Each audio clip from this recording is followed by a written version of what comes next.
Welcome back, y'all. In today's video, I'll be telling y'all 5 things that all brands must do in 2025.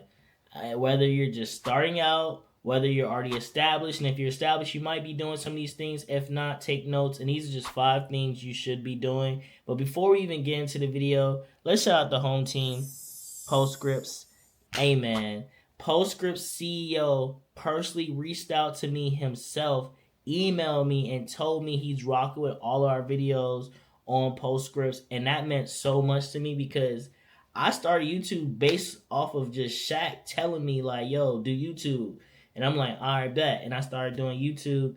And I was very inconsistent on it, but this year I'm gonna try to get more consistent because you never know who might be watching. So if there's any other CEOs that's watching my videos, I don't check my emails. I'm sorry. I'm doing better, but DM me on Instagram if you can't catch me on the email, man. It's Dre. Make sure y'all follow that Instagram too and tell me y'all came from YouTube.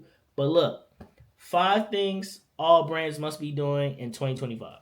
5 things all brands must do in 2025. The first thing I want to say, everybody on here, whether you're just starting a brand or you already have a brand, you have to build a better customer experience for your customers. You have to, whether it's from customer service or even on the site. I see a lot of sites nowadays where the site might be too dark, the pictures are like low quality, stuff is confusing, you're not putting in the description how long stuff will ship. It's just like the site is lagging slowly. Before I do any drop, one thing that I always like to do, I like to run through the site and do a test order. I like to see everything from start to ending, how it looks. Even the email, the confirmation email they get, make sure there's no typos in there. Make sure there's extra info in there, letting people know who to reach out to and what email to reach out to for customer service or different services you might have on your site.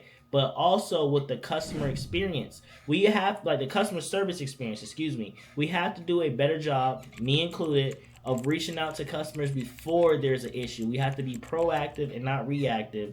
You know, a lot that nowadays people are not even waiting to do the chargeback.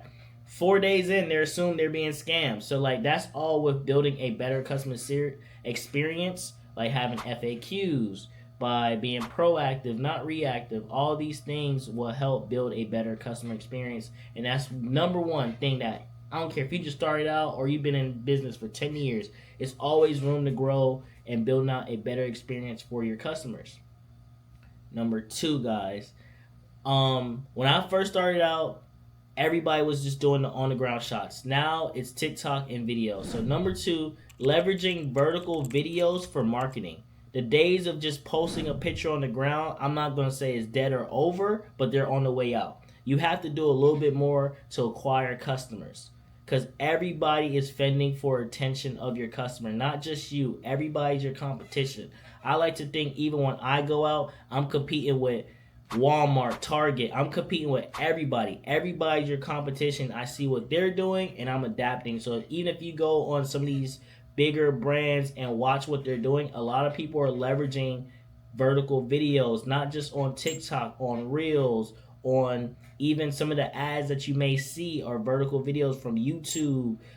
There's a lot of ads out there, and a lot of them are using vertical videos. So one thing I want to see a lot more brands doing in 2025, something you must do on your marketing, is stepping your marketing game up and just getting better at videos, shooting videos with great lighting, getting great with your edits. And it doesn't have to be too crazy, but staying consistent with it and being quality will definitely take you a long way in pushing your product further. Because like, it's one thing to see a picture, like a picture speak 1,000 words. Imagine what a video says. Video tells a whole story, just showing how your product fits on somebody, showing how it sways. You can sometimes even see the quality sometimes, if it's too thin or if it's really thick, or the stitching, all in just a video. And people rewatch videos all the time. You know what I'm saying? There's only so much you can examine on a photo. Not saying don't do photos anymore, guys, but I'm saying add videos into your arsenal for marketing as well. Number 3, using AI to speed up workflow. So in 2025, everything is getting faster and beyond. Now we're competing against robots, and we're competing against people using robots at scale.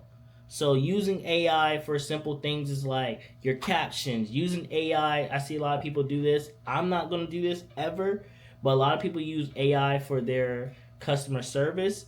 I like a human touch because some situations you just need a human. You know what I'm saying? Sometimes like everything doesn't fit in a box, so that's why I'm gonna use a human until further notice. You know, until it's like it doesn't make any sense anymore. But using AI to speed up your workflow, not to create designs per se, because like you still need a human touch for that a little bit. But just using it for like just admin stuff, just to get stuff sped up, like just to get stuff done, and even set up coupons, or even I use ChatGPT to think of different ways to send text messages. Like I'll put the campaign I have in there and I'll be like, give me 5 more ideas of what I could say in this campaign. Make it shorter, make it on a middle school level, make it on a high school level, use emojis, don't use emojis. I use all these prompts and then I like put together and use different campaigns. But overall, I'm the person using it and I know what my customers want to hear, but I like to see different words and different placements I can use, and I A/B test all the time. But it starts with AI and it finishes with me, and that goes into my 4th thing. I want a lot of brands, especially brands that are 2 years or older, that have a bigger text list than like over 1,000 people. This is number 4. I want more people to start focusing on retention over acquisition. And what I mean by that, once you get your list to a certain point where it's like really big, like for us, like our list is over 30,000 people. Like we honestly don't need any more people on the list, because if we just have 1,000 people out of that 30,000 buy something worth like $60 every time, that's a $60K campaign right there. I can send it to 30,000 people, but if 1,000 people buy it for $60, that's a $60K campaign right there. I'm not gonna cry. I'm not gonna be like, oh my god, it's only $60K. Like, so it comes a time where you need to focus on retention over acquisition. Like just not scale back on, not stop acquisition, but scale back a little bit and focus heavy on retention. And what I mean by that, you'll get 70% of I think last year it says 70% of people were return shoppers. Like 77%. I'll put the facts in there, but like 70% of people return shoppers. And it makes sense. Like, it's easier to get somebody to buy from you again than to get a new customer, because the person that bought from you again, if you're a slow shipper, they already know that. If your stuff is quality, they already know that. If they know like your stuff sells out fast, they already know that, because they already went through that experience, and it's easier for them to justify to buy again from you. And that's the key thing I want a lot of people to focus on. Like, I am very big on growing the list, but to a certain point. I would put a lot of money into building out a list to a certain point, because once you have a decent enough list size and it's a very healthy list and people are active and it's not a whole bunch of people just looking and not buying, then you can do anything at that point. And it's just more so focusing on, how do I retain this customer? You retain this customer by building a great customer experience. That's why I started with that, by always being proactive than reactive, by staying consistent with your quality, by staying consistent with updates, by just always sewing back into that customer, even giving them like specialty discounts. Be like, hey, you purchased from us more than twice, here's a discount code. You know what I'm saying? Doing more things like that just to retain a customer is going to be very key in 2025. Just to get the same person that normally will buy 1 or 2 things from you to buy 2 more times will definitely help raise your overall bottom line.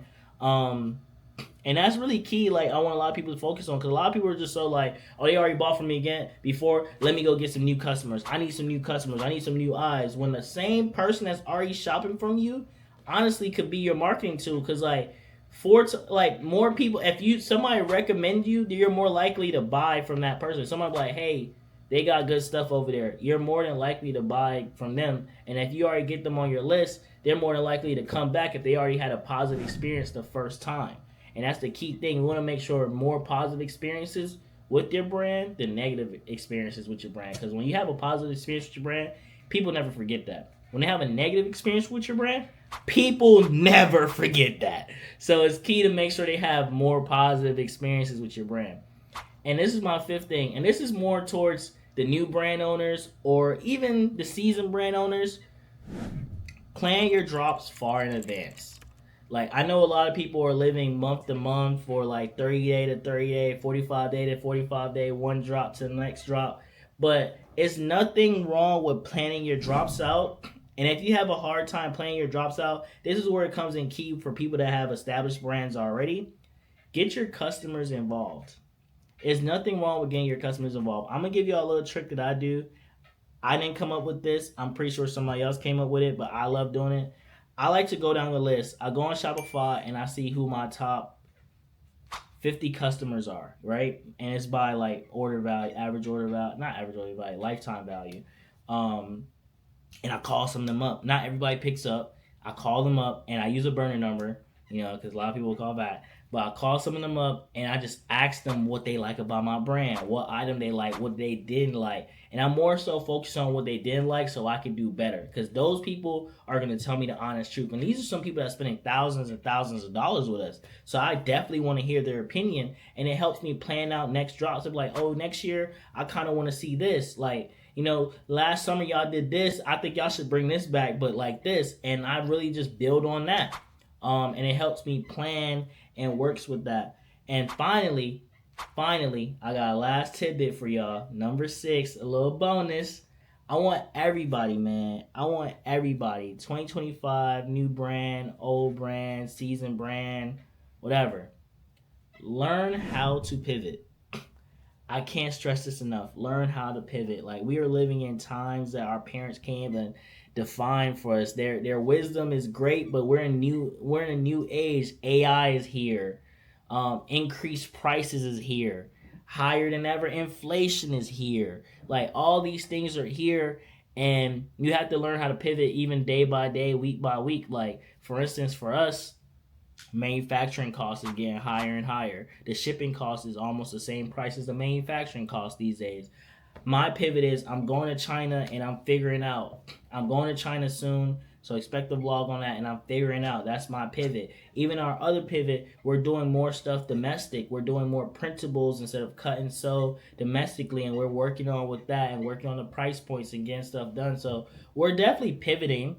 And I can't tell you guys what your pivot should be or what you should do. I just want to tell you guys just to get good at it. Just get good at pivoting, because there's always going to be something on this roller coaster in e-commerce, whether you're having a clothing brand or another business. There's always going to be something. And the people that win is the people that continue to show up every day, day in and day out, staying consistent. But those people had to learn how to pivot.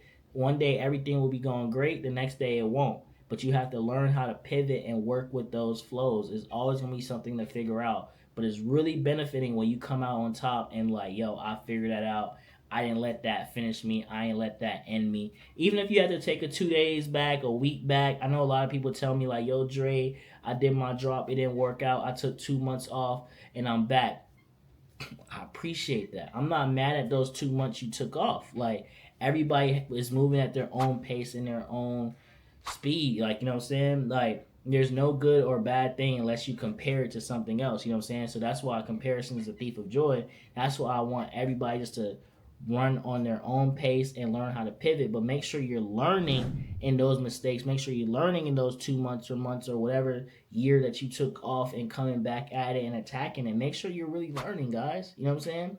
But really, really, really, really, really take the time to learn how to pivot. And that's the biggest tidbit I can take away or tell anybody in this video.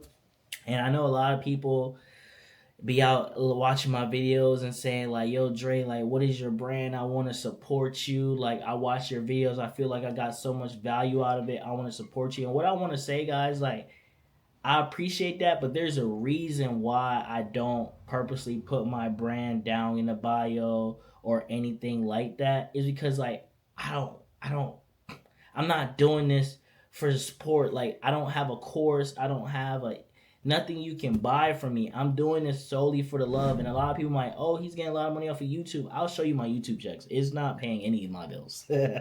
Like, you know what I'm saying? Y'all paying for the editors and stuff like that. But this is really, I'm solely here just to give back extreme game and value, actionable steps that you guys can do and take and help with y'all brand. And that's what I get mostly out of this. So like, when y'all comment, when y'all like the videos, when y'all subscribe, when y'all reshare it to y'all friends, when y'all tell me where y'all watching it from, where y'all see me outside and y'all say what's up and give me kind words, it brings me joy to come back and get on this YouTube and like help out, in any way I can. But That's it, guys. I hope this one helped out. 2025 is going to be a great year. Every year is going to be a great year, but just stick with it and just keep on working out. And again, shout out Postscripts.